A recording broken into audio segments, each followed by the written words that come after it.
Makeup करताना दरवेळी compact powder foundation तर मी वापरतेच, पण ह्यावेळी विचार केला व्हाईट टोन पावडर यूज करून बघूया। ही यूज करण्याची पद्धत माझी खूप वेगळी आहे। काही जणांना वाटतं की व्हाईट टोन पावडर वापरल्याने चेहरा खूप असा पांढरा पांढरा दिसतो, पण ती वापरण्याची योग्य पद्धत मी तुम्हाला सांगते। मी काय करते, मी चेहरा वॉश केल्यानंतर मॉइश्चरायझर लावते आणि त्याच्यानंतर सनस्क्रीन अप्लाय केलं, एक 5-10 मिनिटं थांबते। आता मी तुम्हाला चेहऱ्याच्या एका साईडला मी व्हाईट टोन पावडर अप्लाय करून दाखवले। ती लावल्यानंतर ना छान ब्रशच्या मदतीने व्यवस्थित पसरवला आणि अगदी कमी अमाऊंटमध्ये घेतल्यानंतरच तो छान ग्लो येतो।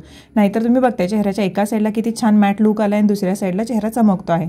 मग त्यानंतर काजळ, ब्लशचाच वापर आयशॅडो म्हणून केला, चंद्रकोर लावली, आयब्रो सेट केले, लिप सिरम लावलं आणि त्याच्यानंतर मग जे काही ऑर्नामेंट्स असतील तर ते मी घातले। केस असेच मोकळे सोडले कारण ते मी कर्लिंग केले होते थोडेसे। आणि त्याच्यानंतर तुम्ही ह्या साडीवरती हा जो लुक आहे अगदी नॅचरल केलेला आहे, कसा दिसतोय ते तुम्ही बघतच आहात। ह्या साडीचे सगळे डिटेल्स मी दिलेले आहेत अगोदरच्या पोस्टवरती, ते तुम्ही चेकआउट करू शकता। सो नेक्स्ट व्हिडिओमध्ये भेटते, बाय बाय।